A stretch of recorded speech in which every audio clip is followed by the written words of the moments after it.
Sudah kelihatan adik-adik? Sudah, Ibu. Sudah, Ibu. Oke, untuk pertemuan pertama ini saya menjelaskan kontrak perkuliahan terlebih dahulu. Jadi kontrak perkuliahan ini adalah kontrak yang dipatuhi dan ditaati selama 1 semester di matkul teori parasit 2 ini. Jadi parasit ini merupakan kompetensi juga di D3TLM.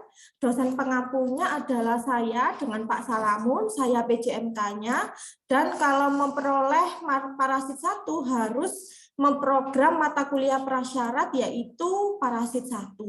Kemarin adik-adik di parasit 1 sudah menjelaskan, sudah belajar tentang morfologi, kemudian distribusi geografis, kemudian kita belajar tentang daur hidup. Sekarang di parasit 2 ini kita sudah belajar ke ranahnya TLM. Jadi kita akan belajar tentang infeksi diagnosanya, kemudian gejala klinisnya, dan bagaimana cara pemeriksaan fesesnya. Jadi di parasit ini sampelnya adalah berupa sampel feses dan darah.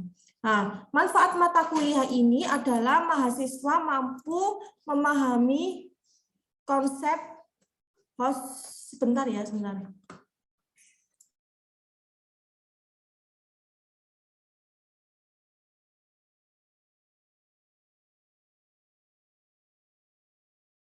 Oke, saya lanjutkan lagi. Jadi, mahasiswa mampu memahami konsep host relationship, faktor-faktor yang mempengaruhi kepadatan parasit dan distribusinya, dan infeksi beberapa jenis parasit pada manusia, serta pencegahan dan pengobatan penyakit parasit pada manusia. Nah, di deskripsi mata kuliah ini kita akan belajar tentang pokok bahasan yang lanjutan dari kemarin. Jadi sama yang kita pelajari adalah protozoologi, helmintologi, kemudian ada entomologi. Tapi kita meneruskan babnya, jadi kita akan membahas tentang faktor-faktor yang mempengaruhi kepadatan parasit dan distribusinya, dan infeksi beberapa jenis parasit serta pencegahannya dan teknik-teknik pemeriksaan infeksi parasit pada manusia.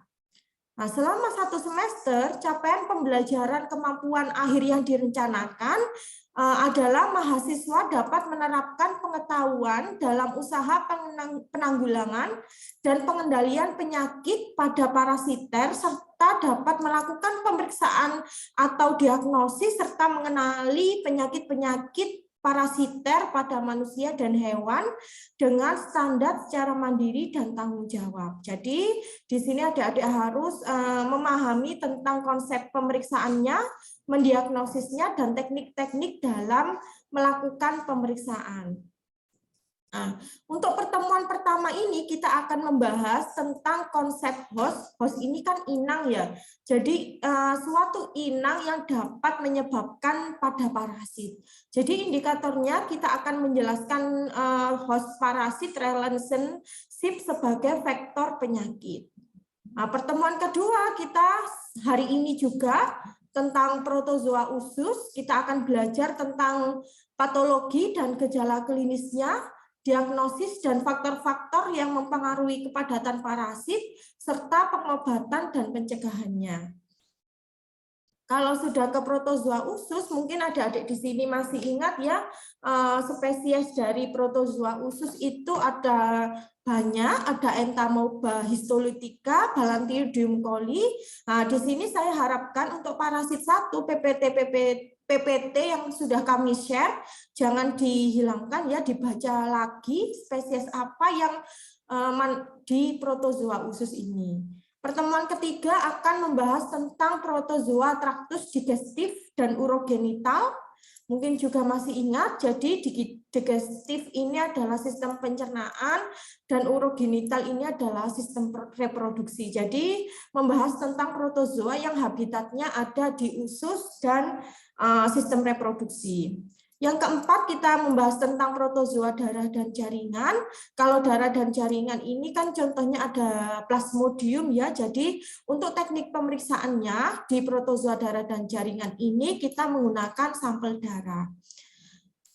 Pertemuan kelima kita sudah menginjak ke helmintologi, yaitu cacing ya, ilmu yang mempelajari tentang macam-macam cacing. Di sini helmintologi itu membahas tentang nematoda usus. Kemudian nematoda usus itu kan dibagi dua ya, ada soil transmitted helmin yang hidup menularkan pada tanah, kemudian ada nematoda usus non STH. Pertemuan ketujuh kita membahas tentang nematoda darah dan jaringan. Kemudian UTS, habis UTS dilanjutkan oleh Pak Salamun tentang cestoda, kemudian ada trematoda usus, trematoda hati, trematoda darah dan paru, serta entomologi. Dan yang ke-14 ini adalah mempelajari tentang teknik-teknik pemeriksaan infeksi parasit pada manusia. Untuk referensinya juga sangat banyak ya, buku parasit ini di perpustakaan, karena ada adik di sini kalau menulis jurnal, kemudian menulis KTI, menulis esai kan harus ada dapusnya ya. Jadi harap di sini setiap kalian menulis di laporan maupun di KTI harap dicantumkan referensinya. Nah, untuk strategi perkuliahannya, kita ada diskusi, ceramah, dan tanya jawab, dan pembuatan konsep serta pemberian tugas individu maupun kelompok. Jadi untuk pertemuan terakhir nanti kita ada presentasi jurnal reading, yaitu setiap kelompok nanti akan mencari jurnal tentang pemeriksaan, teknik-teknik pemeriksaan infeksi parasit. Nah, ini tugasnya selama 1 semester, ada tugas individu atau kelompok, kuis, serta presentasi. Proporsi penilaiannya di sini ada kehadiran, on-cam, mengisi ini, daftar hadir, disiakat, kemudian aktif dalam menjawab, itu sudah dinilai 10%. Kemudian tugas, kalau tugas ini indikatornya adalah mengumpulkan tepat waktu sesuai yang kami sarankan, itu sudah 20%. Kuisnya, kalau ada kuis, misalkan dalam satu pertemuan ada kuis, pretest maupun post-test, total nilainya 10%, serta UTS ini 30%, UAS-nya 30%. Di sini sudah kami jabarkan sesuai dengan kontrak kuliahnya. Jadi keaktifan itu kan aktif dalam perkuliahan dan diskusi, tertib dalam menyelesaikan tugas dan tepat waktu serta beretika. Nah, untuk tugasnya, tugas pertama ini nanti kan sudah kita membahas tentang protozoologi usus. Jadi nanti protozoologi usus ini tugasnya adalah individu.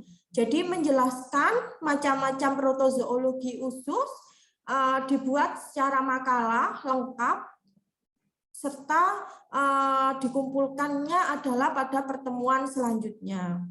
Nah, untuk tugas kedua, kita ada tugas kelompok. Kalau tugas kelompok ini kita akan membahas tentang nematoda usus STH, nanti mungkin kami buat presentasi. Jadi nanti adik-adik mencari jurnal tentang nematoda usus STH, non STH, terus direview, dipresentasikan pada saat itu. Tugas ketiga yaitu adalah kita belajar tentang cestoda, ini adalah tugas individu juga.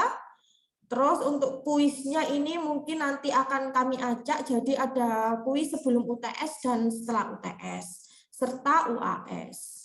Nah, ini untuk jadwalnya ya, ini karena ini namanya Google, apa namanya, sistem perkuliahannya ini sistem blok, jadi satu hari ada 2 materi.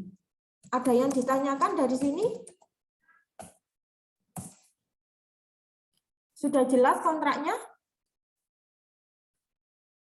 Sudah ya? Kalau sudah, saya stop, kemudian kita akan mulai perkuliahan di pertemuan 1 tadi tentang konsep host parasit sama protozoa usus. Sudah absen semua? Disiakatnya? Sudah, Ibu. Sudah ya? Sudah, Ibu. Oke. Ini pengenalan tentang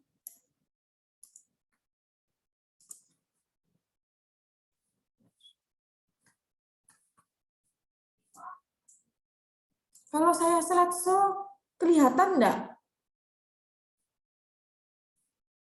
Kelihatan, Bu. Kelihatan. Kelihatan apa enggak? Kelihatan Ibu. Oke, kalau kelihatan kami lanjutkan. Ini pertemuan 1 tentang konsep host parasit. Jadi tadi host ini adalah inang. Inang ini adalah tempat hidup dari suatu parasit. Nah, kemampuan akhir yang direncanakan di sini adalah mahasiswa menguasai tentang konsep tersebut dan indikatornya adalah menjelaskan definisi parasit, kemudian dan hospes, serta menjelaskan diagnosa dan gejala klinis. Nah, ini adalah pengertian-pengertian yang ada di konsep host parasit, yaitu di sini parasit adalah organisme yang hidup di dalam atau pada organisme lain dari spesies yang berbeda. Nah, jadi parasit ini adalah sebuah organisme yang hidup di dalam organisme lain.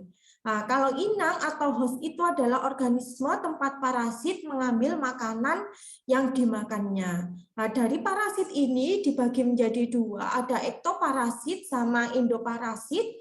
Kalau ektoparasit itu kan ekto berarti ada di luar, jadi parasit yang hidup pada inangnya sendiri.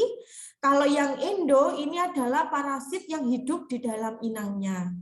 Nah, di dalam parasitologi ini kan luarannya, outputnya, penyakitnya itu rata-rata menyebabkan pasien ini diare. Jadi salah satu penyakit yang disebabkan parasit ini adalah diare. Maka dari itu sampel yang digunakan dalam praktikum nanti adalah feses. Jadi fesesnya nanti waktu pengenalan pertama praktikum kita akan membawa fesesnya itu berbentuk gumpalan, kemudian ada feses yang terinfeksi.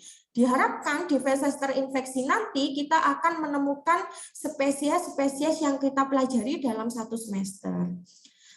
Yang nomor 5, diare akut disebabkan oleh infeksi parasit dapat ditegakkan atau didiagnosis melalui pemeriksaan feses. Pemahaman mengenai transmisi infeksi parasit ke manusia sangat berguna pada ahli laboratorium.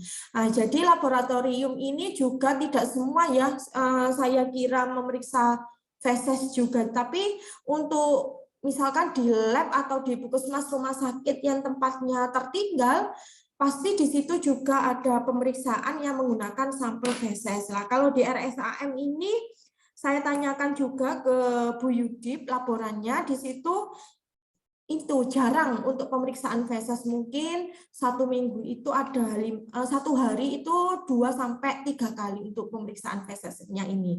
Nah, adik-adik di sini untuk KTI-nya nanti mungkin nanti bisa belajar tentang feses ini sangat bagus sekali karena di sini belum ditemukan untuk feses spesies-spesies yang bagus.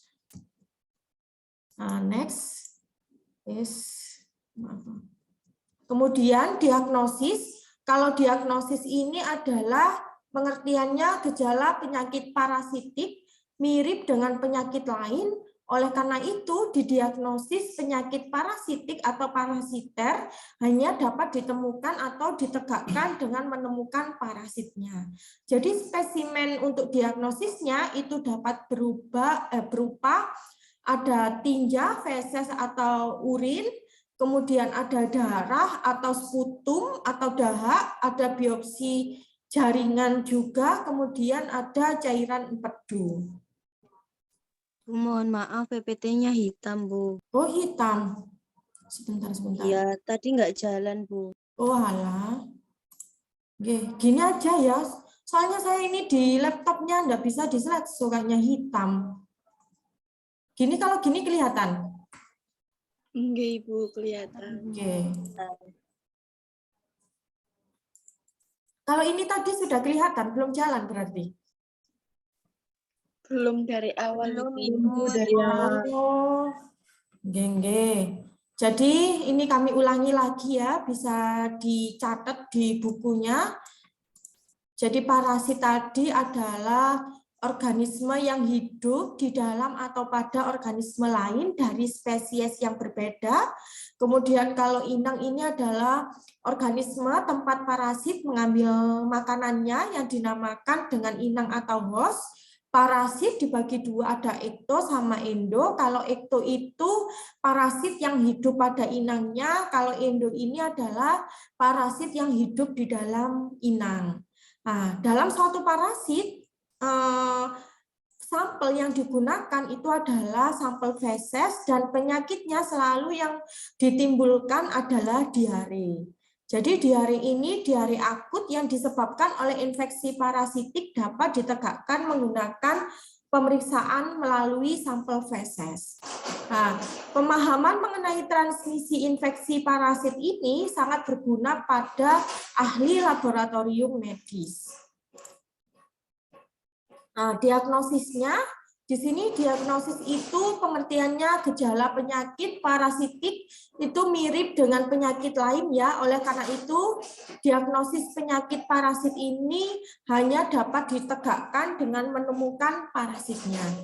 Jadi spesimen untuk diagnosis ini ditegakkan menggunakan tinja atau urin, darah atau sputum, biopsi jaringan atau cairan empedu. Nah, pemberantasan penyakit parasitik ini diusahakan dengan melakukan pencegahannya itu dapat mengobati penderita, terus mencegah penularan terhadap orang di sekitarnya, serta dapat memberantas sumber infeksi dan memberantas binatang penular atau intermediate host. Nah, ini adalah pengenalan tentang konsep host parasitik. Ini saya lanjut lagi dulu aja ya. Setelah itu kita diskusi. Saya stop.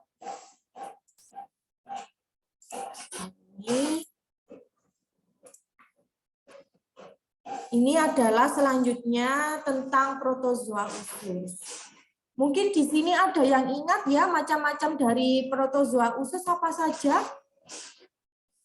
Kalau yang ingat silakan langsung dijawab. Saya catat namanya. Saya Ibu. Oke, silakan dijawab. Nama sama NIM ya. Nama saya Iga Erdina dengan NIM 210.016. Macam-macam protozoa usus yaitu Entamoeba histolytica, Branchidium coli, Blastocystis sp, dan Tristosporidium pargum. Oke, terima kasih Mbak atas jawabannya.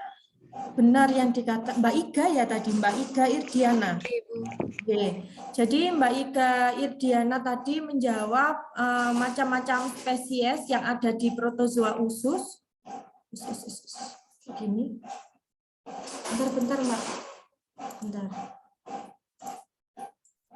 Nah, yang pertama itu adalah Entamoeba histolytica. Kelihatan share saya? Halo? Kelihatan belum jalan, Bu. Bentar ya, ini kok gini? Oke. Jadi di sini Entamoeba histolytica. Jadi yang pertama itu spesies yang pada protozoa usus itu Entamoeba histolytica yang ciri morfologinya lah. Nanti pada waktu praktikum ciri morfologi ini juga dibahas karena kita kan menemukan suatu spesies. Ini cirinya apa dari Entamoeba histolytica? Entamoeba histolytica itu kan ada dua ya kalau masih ingat, stadium trofozoid sama stadium kista. Nah, dari stadium trofozoid ini dia adalah berbentuk sebuah buah pit, kemudian di dalamnya itu ada inti, intinya itu sebanyak 1 sampai 4 inti. Nah, di sini gejala klinisnya dari Entamoeba histolytica cara infeksinya adalah manusia itu tertelan kista infektif. Karena kenapa? Karena di sini secara daur hidupnya dia kan makan makanan yang terkontaminasi kemudian masuk ya ke dalam organ. Dan dari organ tersebut kan diolah di usus dari usus tersebut akan keluar suatu feses. Lah, feses tersebut kalau diteliti di situ akan mengandung kista. Nah, penyebarannya bagaimana? Nah, penyebaran kalau sudah terkena infeksi parasitik, maka dia akan secara langsung kemudian akan melalui aliran darah ke hati, paru-paru, dan dinding abdomen serta ke otak.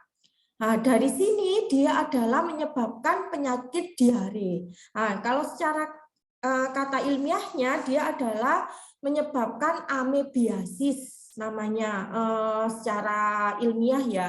Amebiasis ini ada dua, ada amebiasis intestinal sama amebiasis ekstraintestinal.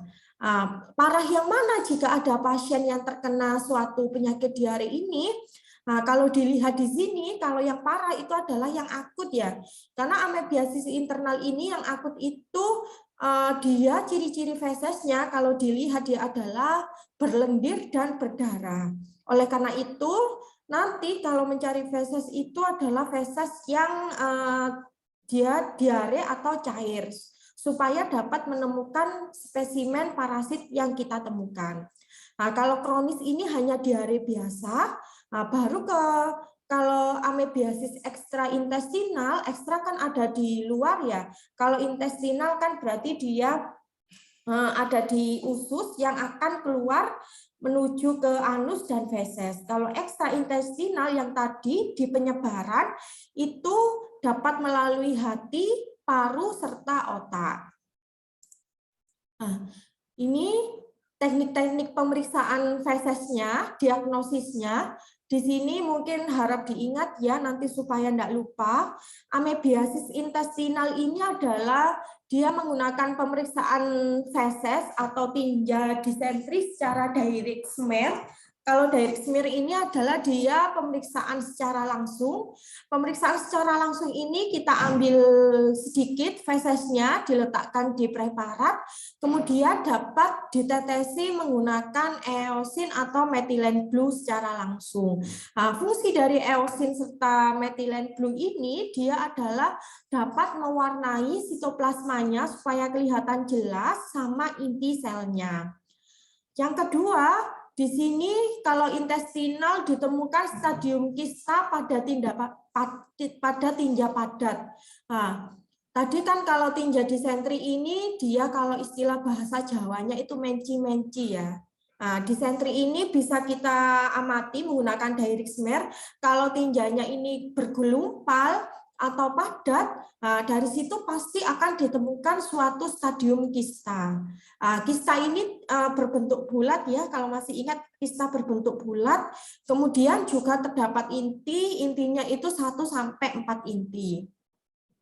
Kalau tinja disentri ini kebanyakan dia ditemukan stadium trofozoid. Yang terakhir, pemeriksaan sediaan permanen dari hapusan tinja yang diawetkan. Lah, misalkan adik-adik di sini bagus menemukan entamoeba-histolitika secara jelas bentuk serta intinya. Jangan dianggap nanti waktu praktikum, Bu, ini apakah spesies entamoeba-histolitika? Nah, nanti setiap praktikum, setiap kelompok saya wajibkan membawa atlas parasit, bisa pinjam ke perpustakaan atau bagaimana caranya, yang penting satu kelompok ini membawa atlas supaya dalam praktikum itu kalian tidak bingung. Ini gambar apa, ini gambar apa, jadi tidak tanya-tanya. Jadi langsung melihat di atlas parasit ini bagaimana gambarnya, dicocokkan, kemudian bisa ditulis ciri morfologinya.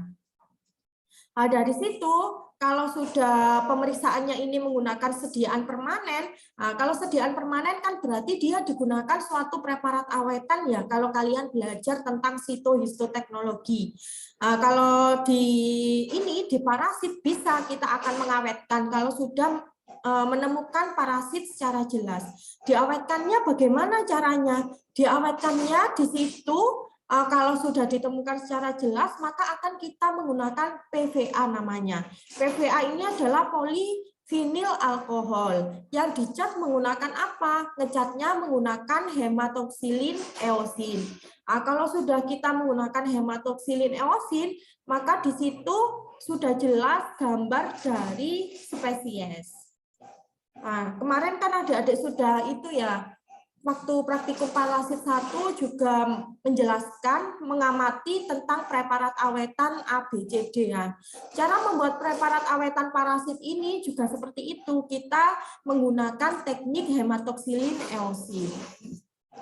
Nah, selanjutnya amebiasis ekstraintestinal. Kalau ekstra tadi kan berarti dia beredarnya melalui hati sama otak. Nah, di sini juga kita akan identifikasi parasitnya adalah menggunakan pemeriksaan aspirat pada abses hati atau cairan paru. Nah, berarti Bu di sini apakah tidak menggunakan feses? Tidak. Kalau ekstraintestinal dia adalah menggunakan sampelnya menggunakan cairan paru atau cairan empedu pada manusia. Nah, kemudian dalam pemeriksaannya diagnosisnya adalah secara direct smear atau pemeriksaan langsung. Saya lanjutkan. Nah, ini kalau kita bahas tentang epidemiologi entamoeba histolytica. Nah, epidemiologi ini kan pengertiannya dia populasi ya, populasi atau distribusi geografis di Indonesia itu berapa sih untuk entamoeba histolytica ini? Nah, ini adalah amebiosis. Nah, amebiosis itu kan nama penyakitnya yang ditemukan entamoeba ini.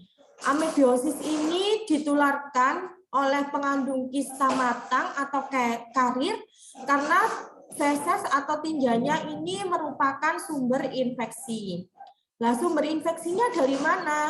Sumber infeksinya adalah dari air, makanan, sayuran, dan lalat yang terkontaminasi. Nah, kista matang kalau sudah berbentuk infektif kan manusia ya menelan kista matang itu dapat hidup di dalam air itu 10-14 hari, kurang lebih 12 hari itu pada lingkungan lembab dan dingin. Nah, kista mati itu pada suhu 500 derajat Celcius.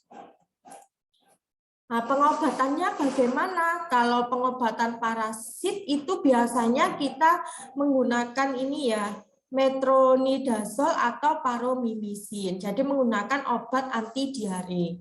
Nah, kalau pencegahannya pastinya kan pencegahannya itu kita harus menjaga kebersihan personal atau perorangan dan lingkungan. Selanjutnya, spesies kedua ini adalah spesies Balantidium coli. Jadi yang pertama tadi kita bahas entamoeba histolytica, yang kedua adalah Balantidium coli. Balantidium coli ini juga ada 2 stadium ya di ciri morfologinya, ada juga trofozoid sama kista. Nah, gejala klinisnya pada Balantidium ini nama penyakitnya itu adalah balantidiosis. Nah, dia adalah menyebabkan disentri Balantidium dan dia menyebabkan penyakit zoonosis. Apa yang dimaksud dengan zoonosis ini? Zoonosis itu adalah dia penyakit yang disebabkan oleh hospesnya pada hewan. Jadi di sini untuk hospesnya yang disebabkan oleh Balantidium coli itu ada peternak babi dan pemelihara kera. Nah, cara infeksinya bagaimana? Cara infeksinya sama ya, dia adalah tertelan kista infektif dan gejala klinisnya dia pastinya adalah disentri atau diare. Nah, diagnosisnya, kalau diagnosisnya dia adalah pastinya dapat digunakan secara pemeriksaan secara langsung melalui pemeriksaan tinja secara mikroskopis dengan menemukan parasit stadium trofozoid dan stadium kista. Pengobatannya di sini adalah menggunakan pengobatannya secara ini antibiotik, biasanya obat pilihannya itu tetrasiklin. Kalau obat alternatifnya dia adalah dihidroksikuin. Nah, pencegahannya kalau epidemiologi tadi kan hospesnya adalah babi sama kera ya. Jadi misalkan ada pemelihara kera di sekitar sini, kemudian sampel fesesnya kita ambil pada pemelihara keranya. Di situ banyak kemungkinan karena orang tersebut kan sering bermain sama kera, bermain sama babi, maka dari itu mungkin 75% lah bisa ditemukan spesies Balantidium coli. Nah, maka dari itu di epidemiologi ini adalah babi merupakan inang reservoir yang penting bagi manusia, walau kera juga itu dapat terinfeksi. Jadi insiden pada manusia itu cukup tinggi di daerah pemeliharaan babi dan pemotongan babi dengan higienitas sanitasi yang buruk. Nah, pencegahannya pastinya dia adalah meningkatkan higienitas sanitasi perorangan serta lingkungan. Nah, kalau yang kemarin pada kakak tingkat kalian itu dia meneliti pada rumah potong hewan di Krian, di situ kan hospesnya adalah sapi ya berarti. Kalau hospesnya sapi berarti dia adalah rata-rata bisa ditemukan trematoda atau cestoda. Nah, kalau di sini dia adalah rata-rata di rumah pemotongan babi atau pemelihara kera bisa ditemukan Balantidium coli. Nah, spesies yang ketiga di sini adalah Cryptosporidium parvum. Nah, kalau Cryptosporidium parvum ini lebih banyak dia adalah menggunakan pewarnaan hematoksilin eosin. Nah, ini adalah patologinya.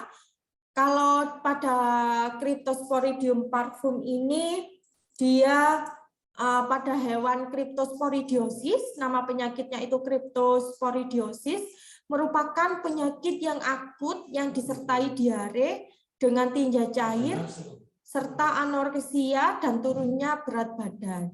Jadi penyakit ini pada hewan merupakan penyakit yang bisa sembuh sendiri dan tidak pernah menjadi penyakit menahun.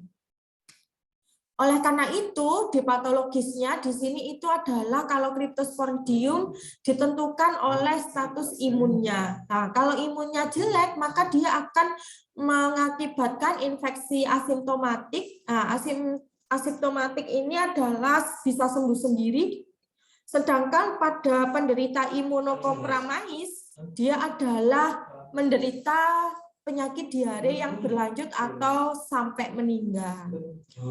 Oleh karena itu, gejala klinisnya pada Cryptosporidiosis itu adalah dia sangat akut dan kronis, bahwa di sini tinjanya itu cair, jadi mencinya itu banyak cair, tapi dia itu tanpa adanya darah. Nah, tanpa adanya darah berarti dia adalah kehilangan cairan ya, dehidrasi dalam jumlah besar 3 liter sampai 17 liter. Nah, di situ dapat menyebabkan toksin yang mirip dengan toksin kolera. Gejala klinis yang lain itu adalah dapat menyebabkan nyeri di ulu hati, mual, muntah, dan demam yang ringan. Nah, ini diagnosisnya atau pemeriksaannya. Kalau diagnosisnya di situ dibuat dengan menemukan ookista, jadi beda ya sama entamoeba sama Balantidium, tadi ada 2, trosovoid sama kista. Kalau di Cryptosporidium parvum ini ada kista, ookista, gametosit, dan lain-lain. Tapi di sini kalau pemeriksaannya melalui feses, dia adalah ditemukannya ookista. Ookista ini adalah selnya kalau dilihat di mikroskop itu mirip sel yeast atau sel ragi, sehingga pemeriksaan tinjanya atau pemeriksaan fesesnya dengan Lugol untuk sukar untuk membedakan ookista dari sel ragi. Nah, di sini kan kalau pemeriksaan secara langsung kan bisa ditetesi menggunakan eosin. Kalau kita menggunakan Lugol, maka kita ini kekurangannya itu sangat sukar, sulit untuk ditemukannya ookista. Kalau kita menggunakan pemeriksaan pewarnaan Nielsen-Nielsen, nah di situ Nielsen-Nielsen ini dia adalah bisa ditemukan identifikasi ookista. Jadi ada 2 pilihan, bisa secara langsung menggunakan eosin atau Nielsen. Pengobatannya sama dengan yang tadi, ini kan menyebabkan imunokompeten, jadi dia adalah bisa menggunakan nitazonoid. Pencegahannya di sini ookista itu dapat dibasmi atau dibunuh sampai pemanasan 65 derajat Celcius selama 20 sampai 30 derajat. Kalau epidemiologi ini Cryptosporidiosis ditemukan di seluruh dunia ya, di seluruh dunia. Tetapi ini saya ambil di jurnal bahwa survei pada ini daerah Idaho ini adalah di daerah India pada 248 anak sapi itu menunjukkan bahwa 110 ekor mengandung Cryptosporidium dalam tinjanya. Jadi kalau adik-adik nanti bisa menemukan feses, misalkan fesesnya ada di tinja sapi, bisa juga ditemukan Cryptosporidium parvum. Ini kalau di Indonesia atau di Jakarta, Cryptosporidium ini ditemukan pada 11 anak, dia adalah sekitar 1,3% dari 838 anak yang dirawat dengan gejalanya adalah diare. Kalau dilihat secara kesimpulan epidemiologi ini, bahwa Cryptosporidium itu juga mudah untuk ditemukan, bisa pada tinja manusia atau tinja sapi. Selanjutnya adalah Blastocitis hominis. Kalau Blastocitis hominis itu dia adalah gejala klinisnya ditimbulkan pada gatal-gatal pada anus, kemudian diare dalam perut yang berlebihan dan penurunan berat badan. Dari situ kalau sudah menghasilkan diare atau mual, namun tidak semua orang itu dapat memperoleh atau menunjukkan gejala yang terkait dengan infeksi parasit. Jadi jangan kira kalau misalkan ada anak kecil yang terinfeksi diare, apakah di situ pasti ditemukan parasit? Tidak pasti. Jadi kita harus bisa mengenal gejala klinis dari masing-masing pasien yang dapat menimbulkan diare. Kalau gejala klinisnya di sini kalau blastositis itu disebut hominis ya, karena parasit ini ditemukan di tinja namun tidak ada masalah kesehatan yang tidak diinginkan. Jadi studi ini kalau di blastositis itu jika sistem kekebalan tubuhnya orang yang terinfeksi kuat, maka tidak akan ada gejala. Jadi kalau seseorang itu memiliki masalah pencernaan, maka dia sistem kekebalan tubuhnya atau imunnya dia sangat lemah. Diagnosis infeksi Blastocitis hominis ini ditegakkan dengan menemukan tinja secara langsung atau pemeriksaan secara langsung, diagnosisnya bisa. Kemudian bisa juga menggunakan pewarnaan trikum.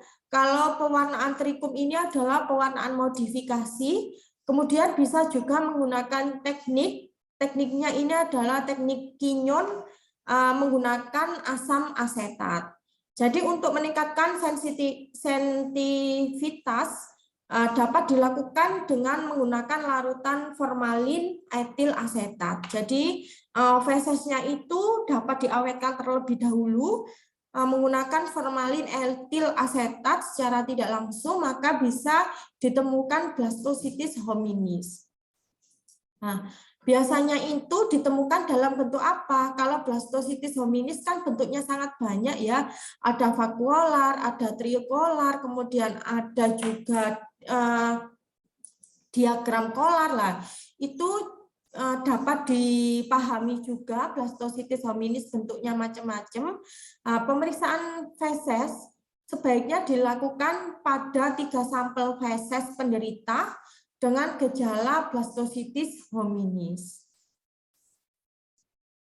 Kalau ini kami ambil di jurnal juga, kalau blastocitis hominis itu adalah merupakan protozoa yang sering ditemukan di feses manusia, baik pada pasien yang sakit maupun yang sehat.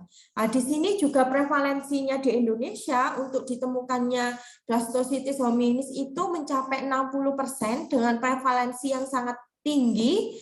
terdapat pada anak di bawah 6 tahun. Jadi kalau penelitian misalkan ingin meneliti tentang ini, sampelnya atau sasarannya di sini adalah anak yang di bawah 6 tahun, itu bisa mencapai juga 25%. Nah, prevalensi blastositis hominis ini lebih tinggi pada masyarakat di negara tropis, imigran atau pejalan dari area endemik, dan masyarakat dengan tingkat sosial ekonomi yang rendah. Nah, ini pengobatannya. Nah, kalau pengobatannya bisa menggunakan metronidazol atau menggunakan paromimisin. Nah, penyakitnya di sini adalah lebih sering pada sistem kekebalan tubuh yang lemah atau saluran pencernaan yang terganggu. Pencegahannya adalah dapat meningkatkan kebersihan lingkungan atau kebersihan personal. Oke, terima kasih untuk materi dari protozoa usus. Jadi ini quote saya dalam pagi ini. Kalian sudah di semester genap, habis ini sudah 1 tahun lagi sudah lulus ya. Jadi ini adalah hadapi semua dengan semangat dan rasa percaya diri bahwa buktikan di sini pasti kalian bisa. Oke, semangat. Ada yang ditanyakan dari sini adik-adik?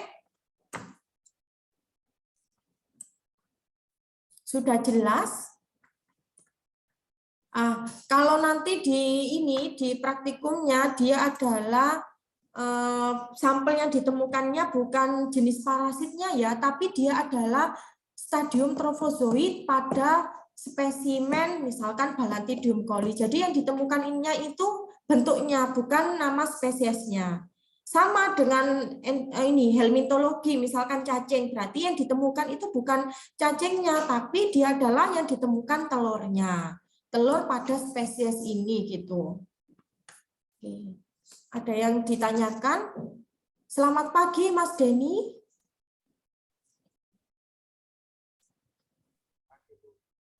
Nggak jelas suaranya Mas Denny. Di volumenya.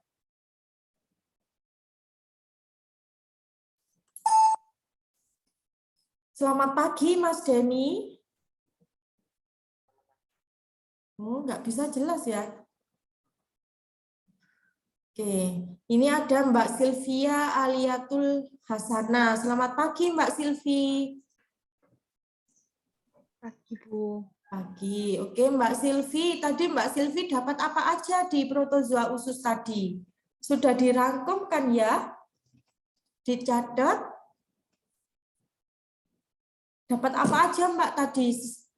Tadi didiagnosis Balantidium coli misalnya atau Entamoeba itu bagaimana teknik pemeriksaannya?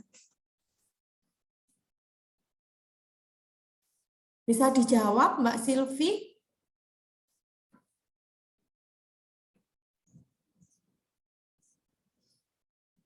Mbak Sylvie. Oke, saya akan menyapa. Mungkin masih mencatat ya Mbak Sylvie? Atau sinyalnya hilang ya kok diam? Ada ini, selamat pagi Mbak Trisilia. Pagi, Bu. Oh, cantik Mbak Trisilia ini kayaknya habis mandi sudah pakai lip tint. Oke, Mbak Trisilia. Nah, kayak gini, jadi mau kuliah Bu Aji harus cantik. Saya nggak mau kalah cantik dengan Bu Aji, harus mandi ini, pasti korep-korep ini ya. Mbak Trisilia, ini bisa dijelaskan bagaimana tadi diagnosis pada Balantidium coli? Untuk diagnosisnya itu ditegakkan dengan menemukan bakteri apa tadi, Bu? Bentar, Bu, lihat catatan. Pada bakteri blastositis di dalam tinja dengan pemeriksaan langsung atau pewarnaan trikrom. Terima kasih Mbak Trisilia. Ibu. Oke, sekarang kita akan menyapa. Oh, saya akan menyapa kok sudah di-off-kan ya kameranya. Ini aja Mbak Novia yang tadi tertawa manis. Selamat pagi Mbak Novia. Selamat pagi, Bu. Oke, Mbak Novia di mana sekarang? Di kos, Bu. Oh, di kos. Udah mandi Mbak Novia? Sudah, Ibu. Terus Cuman nggak alhamdulillah. pakai lip tint. Oh iya. Untuk Mbak Novia tadi di Balantidium coli, gejala klinisnya apa aja Mbak Novia? Ada dia ditemukan diare, Ibu. Itu ada diare akut. Dan biasanya pemeriksaannya menggunakan diare kronis, yaitu tinja berlendir dan berdarah. Nama penyakitnya apa Mbak tadi yang ilmiahnya? Ambiasis. Amebiasis. Ambiasis, Bu. Oke, saya sapa lagi. Selamat pagi Mbak Heni. Nah, ini Kak Heni, ini lama nggak ketemu Kak. Lagi kerja Mbak Heni? Enggak, Bu, masuk siang, Bu. Oh, masuk siang, alhamdulillah. Kenapa nggak ke kampus Mbak Heni praktikumnya kemarin? Jarang. Kerja. Oke, Mbak Heni di pemeriksaan di labnya Mbak Heni ada nggak pemeriksaan feses? Enggak ada, Bu. Enggak ada pemeriksaan feses.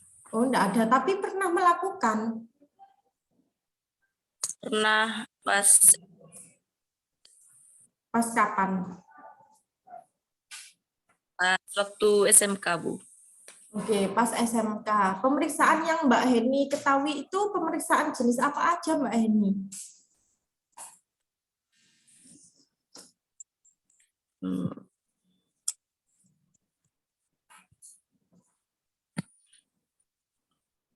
Ya, meriksa ada sisa-sisa makanan apa gitu, Bu. Nah, jadi Mbak Heni, kalau ditanya pemeriksaan apa aja Mbak Heni yang ketahui, misalkan gitu. Pemeriksaan kan biasanya di soal UKM itu kan ada macam-macam ya jenis pemeriksaan. Jadi adik-adik di sini harap dipahami juga, misalkan ada seorang pasien ya terkena gejala klinisnya itu diare akut, misalkan gitu. Diare akut ekstraintestinal menyerang hati sama pembuluh darah otak. Kemudian di situ bagaimana seorang ATLM ini dalam penanganannya di pemeriksaan labnya, teknik apa yang digunakan, sampel apa yang digunakan. Berarti sampel yang digunakan di sini adalah sebuah cairan paru atau cairan empedu, kemudian tekniknya adalah bisa menggunakan secara pemeriksaan secara langsung atau pemeriksaan modifikasi. Jadi biasanya seperti itu. Kemudian harap juga dihafalkan gambar-gambarnya ya. Soal UKM juga gitu, banyak gambar, jadi tebak gambar. Ini gambar apa, stadium apa, trofozoid atau kista. Jadi mulai sekarang mungkin sudah ada buku saku ya, namanya mungkin Atlas Parasit. Udah punya apa belum? Belum, Ibu. Belum. Oke, kalau ada sisa uang, belanja atau itu bisa dibelikan ya buku atlasnya. Karena ini sangat bermanfaat sekali nanti kalau kalian UKM atau praktikum. Jadi nanti praktikumnya kami wajibkan harus bawa atlas. Jadi masuk lab sudah paham apa yang kita kerjakan. Kemudian yang kedua, harap sudah siap membawa feses yang terinfeksi. Oke, dari sini jangan lupa untuk tugasnya ya. Sudah absen untuk pertemuan kedua ini? Sudah? Sudah, Ibu. Sudah, oke. Nanti untuk pertemuan kedua ini tadi sudah kami jelaskan tugasnya bisa dikerjakan, dikumpulkan minggu depan. Kalau tidak ada yang ditanyakan, on kamera semua. Mohon izin saya share screen untuk LPG saya mengajar online ya. Mbak Siti Hanana, Mbak Ayuni Kristina, Mbak Afda,